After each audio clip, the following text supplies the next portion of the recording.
Hello, welcome back to my YouTube channel. ಬನ್ನಿ ಇವತ್ತಿನ dish tasty ಆಗಿರೋ ಬೆಂಡೆಕಾಯಿ ಪಲ್ಯ ಸಿಂಪಲ್ ಆಗಿ ಹೇಗೆ ಮಾಡೋದು ಅಂತ ತೋರಿಸ್ಕೊಡ್ತೀನಿ ಬನ್ನಿ. ಮೊದಲಿಗೆ ನಾನು ಇದನ್ನ ಚೆನ್ನಾಗಿ ಒರೆಸ್ಕೊಂಡು ಕಟ್ ಮಾಡಿ ಸ್ವಲ್ಪ ಆಯಿಲ್ ಹಾಕೊಂಡು ಚೆನ್ನಾಗಿ ಫ್ರೈ ಮಾಡ್ಕೊತಾ ಇದ್ದೀನಿ. ಚೆನ್ನಾಗಿ ಫ್ರೈ ಆಗಬೇಕು, ಸಿಮ್ಮಲ್ಲಿ ಇಟ್ಕೊಳ್ಳಿ ನೀವು. ಇಲ್ಲಿ ಫ್ರೈ ಆಗಿದೆ, ಒಂದು 5 ನಿಮಿಷ ಕಾಲ ಫ್ರೈ ಮಾಡಿದ್ದೀನಿ. ಇವಾಗ ನಾನೊಂದು ಬಾಣಲಿಗೆ 3 ಟೇಬಲ್ ಸ್ಪೂನು ಆಯಿಲ್ ಹಾಕೋತಾ ಇದ್ದೀನಿ. ಇದಕ್ಕೆ ನಾನು ಜಜ್ಜಿರೋ ಬೆಳ್ಳುಳ್ಳಿನ ಹಾಕೋತಾ ಇದ್ದೀನಿ. ಉದ್ದಿನ ಬೇಳೆ ಆ್ಯಡ್ ಮಾಡ್ಕೊಳ್ಳಿ, ಜೊತೆಗೆ ಸಾಸಿವೆ, ಒಂದು ಸ್ವಲ್ಪ 1/4 ಟೀ ಸ್ಪೂನ್ ಆಗೋಷ್ಟು ಜೀರಿಗೆನ ಆ್ಯಡ್ ಮಾಡ್ಕೊಳ್ಳಿ. ಇವಾಗ ಕರಿಬೇವು ಸೊಪ್ಪು, ಇದನ್ನ ಚೆನ್ನಾಗಿ ಫ್ರೈ ಮಾಡ್ಕೊಳ್ಳಿ.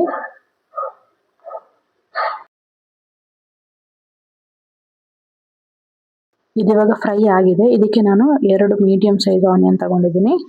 ಇದನ್ನು ಚೆನ್ನಾಗಿ ಆಯಿಲಲ್ಲಿ ಫ್ರೈ ಮಾಡ್ಕೊಳ್ಳಿ. ಫ್ರೈ ಆಗ್ತಿರುವಾಗಲೇ ಒಂದು 4 ಹಸಿಮೆಣಸಿನ್ಕಾಯಿ ಹಾಕೊಳ್ಳಿ. ಇದನ್ನು ಚೆನ್ನಾಗಿ ಫ್ರೈ ಮಾಡ್ಕೊಳ್ಳಿ.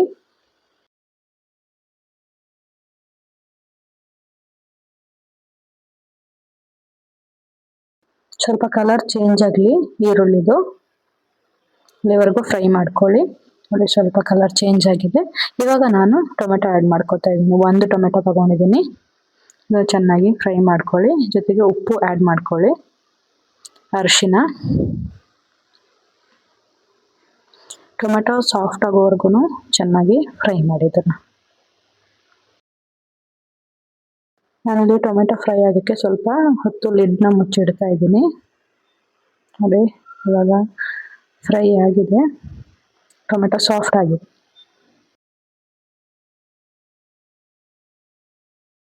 ಇದು ಇವಾಗ ಫ್ರೈ ಆಗಿದೆ ಚೆನ್ನಾಗಿ. ಇದಕ್ಕೆ ನಾನಿವಾಗ 1 ಸ್ಪೂನ್ ಅಷ್ಟು ಗರಂ ಮಸಾಲ ಆ್ಯಡ್ ಮಾಡ್ಕೊತಾ ಇದ್ದೀನಿ. ಖಾರಕ್ಕೆ ತಕ್ಕ ನಿಮ್ಗೆ ಎಷ್ಟು ಖಾರ ಬೇಕೋ ಅಷ್ಟಕ್ಕೋಸ್ಕರ ರೆಡ್ ಚಿಲ್ಲಿ ಪೌಡ್ರ್ ಆ್ಯಡ್ ಮಾಡ್ಕೊಳ್ಳಿ. ನಾನಿಲ್ಲಿ ಒಂದು 1/2 ಸ್ಪೂನ್ ಆ್ಯಡ್ ಮಾಡ್ಕೊತಾ ಇದ್ದೀನಿ. ಇದನ್ನು ಚೆನ್ನಾಗಿ ಆಯಿಲಲ್ಲಿ ಫ್ರೈ ಮಾಡ್ಕೊಳ್ಳಿ.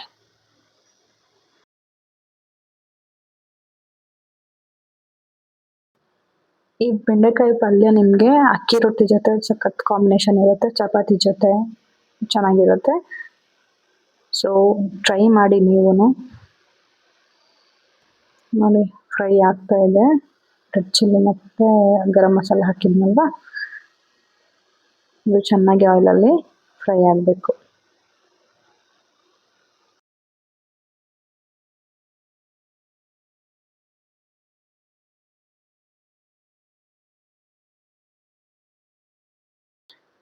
ನೋಡಿ, ಫ್ರೈ ಆಗಿರೋದು ಸಾಕು. ಇದಕ್ಕೆ ನಾನು ಇವಾಗ ಆಲ್ರೆಡಿ ಬೆಂಡೆಕಾಯಿನ ಫ್ರೈ ಮಾಡಿದ್ನಲ್ವ ಆಯಿಲಲ್ಲಿ, ಅದನ್ನು ಆ್ಯಡ್ ಮಾಡ್ಕೊತಾ ಇದ್ದೀನಿ.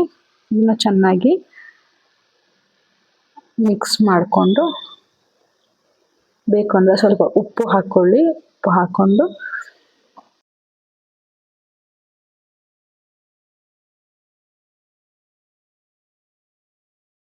ಕಾಲು ಗ್ಲಾಸ್ ಅಷ್ಟು ನಾನಿಲ್ಲಿ ನೀರು ಹಾಕಿ ಲಿಡ್ನ ಮುಚ್ಚಿಡ್ತಾ ಇದ್ದೀನಿ.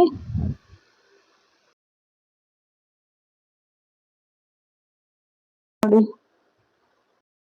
ಬೆಂಡೆಕಾಯಿ ಪಲ್ಯ ರೆಡಿ ಟು ಸರ್ವ್. ನಿಮಗೆ ಸ್ವಲ್ಪ ಗ್ರೇವಿ ಬೇಕಿತ್ತು ಅಂದರೆ ಇನ್ನೂ ಸ್ವಲ್ಪ ವಾಟರ್ ಆ್ಯಡ್ ಮಾಡಿಕೊಂಡು ಸ್ವಲ್ಪ ಹೊತ್ತು ನೀವು ಕುದಿಸ್ಬೋದು. ನನಗೆ ಡ್ರೈ ಬೇಕು, so ಚಪಾತಿಗೋಸ್ಕರ. Thank you so much for watching. Please do subscribe my channel for more recipes.